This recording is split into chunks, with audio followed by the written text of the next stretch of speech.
स्वतंत्रता सेनानी वीर सावरकर की जयंती पर प्रधानमंत्री नरेंद्र मोदी, उपराष्ट्रपति वेंकैया नायडू और सूचना एवं प्रसारण मंत्री प्रकाश जावड़ेकर ने ट्वीट कर किया उन्हें नमन।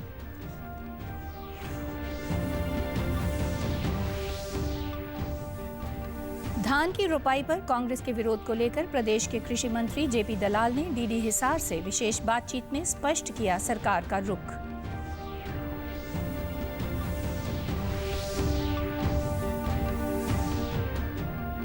कोरोना महामारी के चलते प्रदेश की जेलों में उठाए जा रहे हैं सोशल डिस्टेंसिंग को लेकर विशेष कदम। भिवानी जेल में 124 बंदियों को पैरोल और 49 को दी गई अंतरिम जमानत।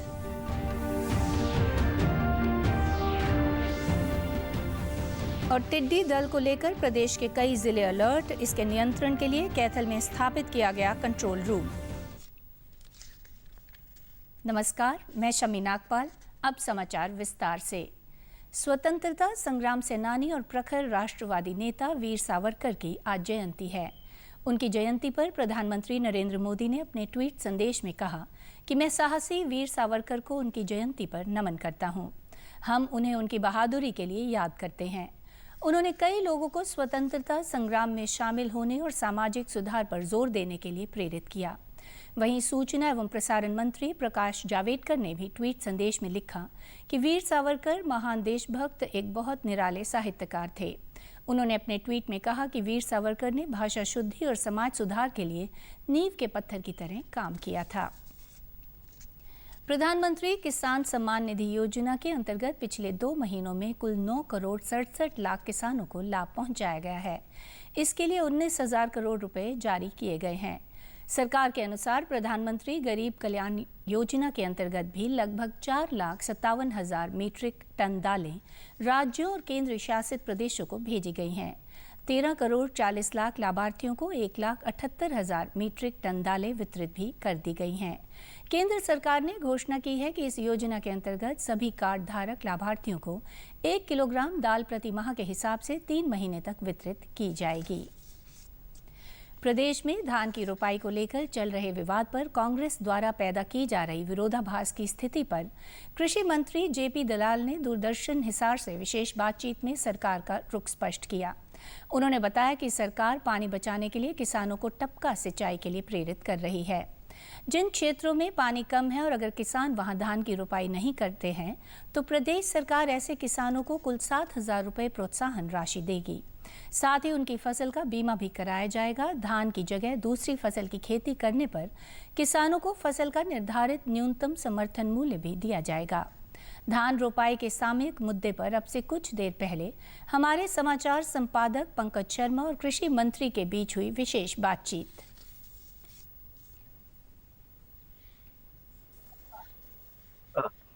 नमस्कार सर, आपका स्वागत है दूरदर्शन हिसार में। मैं आपसे तो एक सवाल पूछना चाह रहा हूं कि आजकल कांग्रेस एक मुद्दे को लेकर काफी विवाद चल रहे हैं जिसमें धान की खेती को लेकर बात चल रही है। क्या सरकार का कुछ ऐसा नियम है कि जो भी कृषक अगर धान की खेती करता है तो क्या उसको सजा दी जाएगी? क्या ऐसा कुछ है कि धान की खेती करना बिल्कुल आपने बैन कर दी है? सरकार का इस पे ऑफिशियल स्टैंड क्या है? जी नमस्कार, आपने बड़ा अच्छा सवाल किया है। इस मुद्दे पर कांग्रेस पिछले 1 महीने से भ्रम फैलाने की कोशिश कर रही है। किसान भाइयों में समस्या है, नहरी पानी की समस्या है। हमारी हरियाणा सरकार ने यह फैसला किया है कि पूरे प्रदेश के अंदर किसान कोई भी जो टपका विधि अपनाना चाहेगा, ड्रिप इरिगेशन अपनाना चाहेगा, उसको 85% सब्सिडी दी है। बल्कि 40 ब्लॉक के आसपास में तो हमने कहा है कि आप जीएसटी दे दीजिए और 100% की 100% कंपनी या सरकार इसको वहन कर लेगी। और किसानों ने इस योजना का फायदा उठाना शुरू किया है। दूसरा, हमारे मुख्यमंत्री जी ने अच्छे साइंटिस्ट से, यूनिवर्सिटी के वाइस चांसलर से, भूजल वैज्ञानिक से सलाह ली कि जिन ब्लॉक्स के अंदर पानी हर साल बहुत ज्यादा नीचे जा रहा है अत्यधिक दोहन की वजह से, वहां किसानों को प्रेरित करें, एडवाइजरी दें कि भाई आप थोड़ा सा पानी कम निकालो। उसके लिए हमने इंसेंटिव दिया कि आप अगर इसी 8 ब्लॉक में धान नहीं बोओगे या पूरे हरियाणा में जहां कोई धान नहीं बोएगा तो उस किसान को इस हमारे पोर्टल पे रजिस्टर करवाइए। हम आपको 7,000 रुपये एक मुश्त आपको एक खाते में डालेंगे, 2,000 रुपये एक बार, 5,000 एक बार, और आपकी फसल बीमा योजना का भी कराएंगे, आपकी जो बदले में फसल बोओगे, मक्का की या कपास की या सब्जियों की या बागवानी की, उनकी मिनिमम स्पॉट प्राइस जो भी है उस पर परचेज करें। किसानों ने बड़ा अच्छा इसमें इस योजना में रुचि दिखाई है। आज तक हमारे पास लगभग 35,000 एकड़ के किसानों ने रजिस्ट्रेशन करा लिया है। देवी दलाल जी, मैं समझना चाह रहा हूँ अपने किसान भाइयों के लिए कि जो भी, जैसे कुछ जगह पे जहाँ पानी का लेवल ठीक है या वो धान की खेती करना चाहते हैं कुछ किसान अभी भी, तो क्या सरकार उनके साथ बिल्कुल नहीं खड़ी है कि सरकार ने अपने आप को बिल्कुल अलग कर लिया उनसे? क्या कहना ठीक है जो कांग्रेस कह रही है बार बार? नहीं, हमने जो चीजें, हमने किसान को इंसेंटिव दिया है। बहुत सारे धान के किसान मिले के तो इस बार धान कैसे बोएंगे, हमने उनको समझाया कि अगर आपको धान को बोना है तो बीज से बो दीजिए, लेबर इस बार नहीं आने वाली। बिहार की लेबर, यूपी की लेबर थी, वो धान में काम करती थी। लेबर की जेन्युइन समस्या है किसानों के पास। और उसके साथ हमने ऑल्टरनेटिव दिया कि आप धान छोड़ दीजिए, आप मक्का लगा दीजिए, कपास लगा लीजिए, सब्जियां लगा लीजिए। खासकर हमने जो ये 8 ब्लॉक थे जहां पानी ज्यादा गहरा था, उनको जरूर ये कहा था कि आप कृपा करके आप अपनी इस तरह से पानी का दोहन करते रहेंगे तो पानी खत्म हो जाएगा। धान क्या, फिर तो आप कोई भी फसल नहीं बो पाएंगे। और उन किसान, वहां पर भी हमने देखा था कि कुछ किसान जो छोटे किसान थे उनको कहा था आप ना बोइए, धान बोना चाहे तो बो सकते हैं। आप 4 एकड़ का किसान है, अगर 1 एकड़ भी धान छोड़ेगा तो उसको 7,000 रुपये देंगे। मैं खुद किसान हूँ, किसान का बेटा हूँ, खेतीबाड़ी से शुरू से जुड़ा हुआ हूँ। हम किसान का हित नहीं देखेंगे तो कौन देखेगा। बहुत बहुत धन्यवाद देवी दलाल जी, हमसे बात करने के लिए। आपने अपना रुख साफ किया, सरकार का रुख साफ किया और जनता इस बात को समझेगी, हमें लगता है। बहुत बहुत धन्यवाद। कोरोना महामारी से बचाव के लिए भिवानी जेल में हर तरह के सुरक्षा प्रबंध किए गए हैं। यहाँ सरकारी आदेशों के अनुसार कम सजा वालों को पैरोल व अंतरिम जमानत पर छोड़ा गया है। किसी मामले में कोई अपराधी जेल आता है तो कोरोना टेस्ट के बाद ही उसकी जेल में एंट्री होती है। जेल अधीक्षक सत्यवान ने बताया कि सरकार के निर्देश पर सबसे पहले कम सजा वाले 124 बंदियों को पैरोल पर भेजा गया और 49 लोगों को अंतरिम जमानत दी गई है। इसके अलावा जेल में आने वाले स्टाफ या अन्य मामले में जेल में बंद होने वाले बंदी की सुरक्षा का भी ध्यान रखा जा रहा है। उन्होंने कहा कि आरोपी को अदालत में पेश करने के बाद अस्पताल में कोरोना की जांच करवाकर रिपोर्ट नेगेटिव आने पर ही जेल में लाया जाता है। उन्होंने कहा कि यहां आने वाले हर व्यक्ति को सैनिटाइज किया जाता है। जेल अधीक्षक ने बताया कि जेल में 640 बंदी हैं जिनके भोजन के साथ सोशल डिस्टेंस का भी पूरा ध्यान रखा जा रहा है। जेल अधीक्षक ने यह भी बताया कि अभी तक भिवानी जेल में कोरोना संक्रमण का कोई मामला सामने नहीं आया है।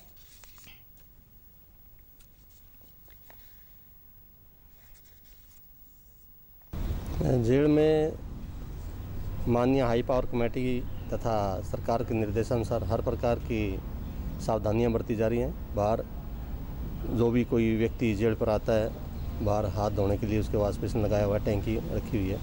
उसके बाद लाल दवाई में अपने पाँव भिगोकर अंदर जेल में जाएगा। जेल में अंदर जाते उसको सैनिटाइज किया जाएगा और हर प्रकार की सावधानियां बरती जा रही हैं। 127 बंदियों की पैरोल स्वीकृत की गई है, जिनमें से 124 बंदियों को पैरोल पर रिलीज किया गया है और 3 बंदी ऐसे हैं जिनकी कोई जमानत भरवाने वाला नहीं है, वो अभी तक नहीं जा सके हैं। कोरोना महामारी से निपटने के लिए हरियाणा सरकार केंद्र के साथ कंधे से कंधा मिलाकर सार्थक कदम उठा रही है। हरियाणा सरकार ने जहां प्रवासी मजदूरों, स्ट्रीट वेंडर्स, रिक्शा चालकों और दैनिक वेतन भोगियों के लिए 1200 करोड़ रुपए के पैकेज जारी किया है, वहीं हर सप्ताह विशेष अभियान चलाकर गरीब व जरूरतमंद लोगों को राशन के पैकेट वितरित किए जा रहे हैं। हरियाणा सरकार ने लोगों को घर पर ही आर्थिक मदद पहुंचाने के लिए विशेष नंबर भी जारी किए हैं। साथ ही लोगों को स्वास्थ्य की दृष्टि से सुरक्षित रखने के लिए टेलीमेडिसिन सेवा भी शुरू की है। जैसे ही ये आभास हुआ कि कोरोना वायरस का प्रकोप बढ़ रहा है, मुख्यमंत्री मनोहर लाल ने कोरोना वायरस से लड़ने व निम्न आय वर्ग के लोगों के लिए लगभग 1200 करोड़ के वित्तीय पैकेज का ऐलान किया। साथ ही हरियाणा कोरोना रिलीफ फंड के गठन का भी ऐलान किया। कोरोना वायरस से निपटने के लिए हरियाणा सरकार हर संभव कदम उठा रही है और इस लड़ाई को जीतने के लिए राज्य के हर नागरिक का समर्थन बेहद महत्वपूर्ण है। इसलिए हरियाणा सरकार ने हरियाणा कोरोना रिलीफ फंड बनाया ताकि कोई भी इच्छुक व्यक्ति राशि दान कर कोरोना के खिलाफ इस लड़ाई में भागीदार बन सके। मुख्यमंत्री के आह्वान पर हरियाणा कोरोना रिलीफ फंड में अपना सहयोग और समर्थन देने के लिए कदम निरंतर आगे बढ़ रहे हैं। कि अपनी स्वेच्छा से, उस स्वेच्छा के आधार पर वो 1% से लेकर के 100% कितना ही योगदान कर सकते हैं। मुझे बहुत प्रसन्नता है कि बहुत सैकड़े लोग ऐसे भी निकल करके आए जिन्होंने 100% अपनी इस महीने की तनख्वाह वो उस स्वेच्छा कोष के अंदर डाली है।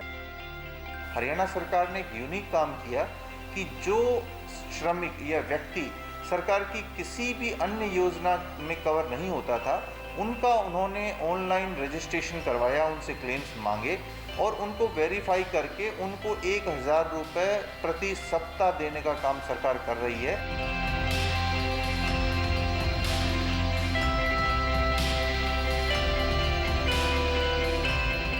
कोविड के संबंध में सरकार की तरफ से पूरी सुविधाएं दी गई है। इसके लिए डेडिकेटेड बजट दिया गया है जिला प्रशासन के माध्यम से और पूरी फ्रीडम दी गई है कि कोई भी चीज़ अगर आप इससे संबंधित परचेज करना चाहते हैं तो उसको परचेज कर सकते हैं।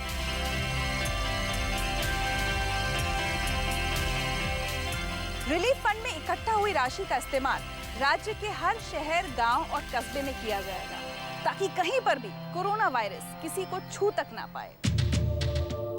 महामारी से गांवों को सुरक्षित रखा जा सके, इसके लिए सरकार ने अहम कदम उठाए हैं। साथ में उन्हें मास्क, हैंड सैनिटाइजर और सारे प्रिकॉशनरी मेजर्स यहाँ बता दिए जाते हैं, प्रोवाइड करवा दिया जाता है। उसके बाद गेट पास इशू हो जाता है, फिर वो आरती यानी कि हैंडलिंग एजेंट के पास लेके जाते हैं।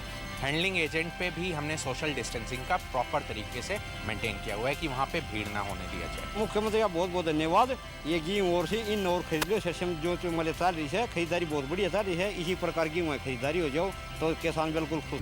और हाँ, अगर आप भी परोपकार के इस यज्ञ में भागीदार बनना चाहते हैं तो अपना योगदान स्टेट बैंक ऑफ इंडिया की खाता संख्या 39234755 IFSC SBIN 0001509 सेक्टर 10 पंचकुला पर कर सकते हैं। प्रदेश से लगने वाले राजस्थान के सीमावर्ती जिलों में टिड्डी दल के आने से कृषि विभाग सतर्क हो गया है। कैथल जिले के कृषि विभाग के उपनिदेशक डॉक्टर करमचंद ने बताया कि टिड्डी दल का झुंड जहां से भी गुजरता है वहां की फसलों को पूरी तरह से नष्ट कर देता है।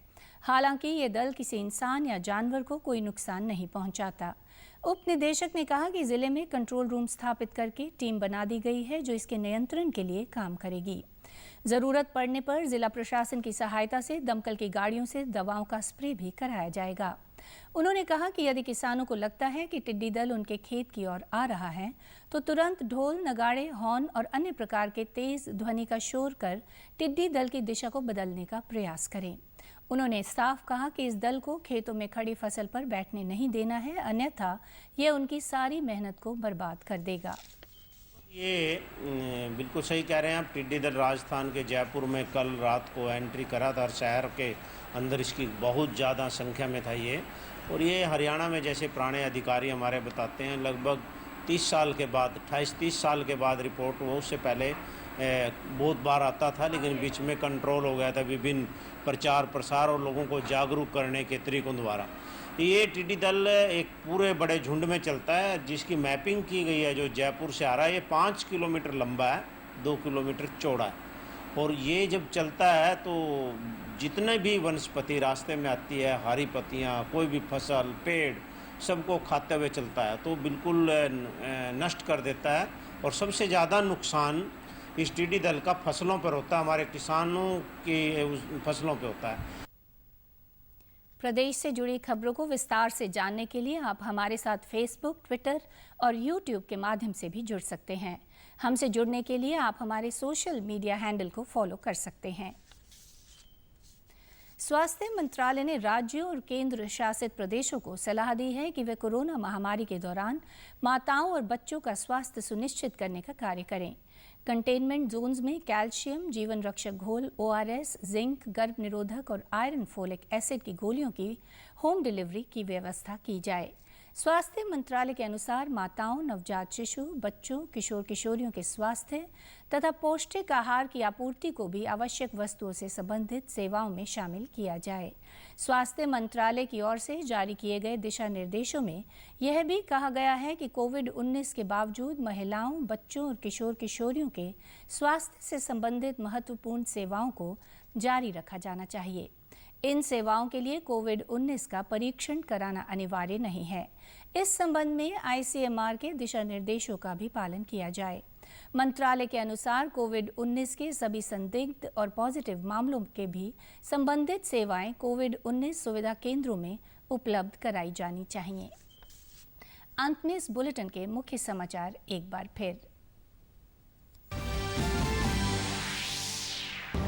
स्वतंत्रता सेनानी वीर सावरकर की जयंती पर प्रधानमंत्री नरेंद्र मोदी, उपराष्ट्रपति वेंकैया नायडू और सूचना एवं प्रसारण मंत्री प्रकाश जावड़ेकर ने ट्वीट कर किया उन्हें नमन। धान की रोपाई पर कांग्रेस के विरोध को लेकर प्रदेश के कृषि मंत्री JP दलाल ने डीडी हिसार से विशेष बातचीत में स्पष्ट किया सरकार का रुख।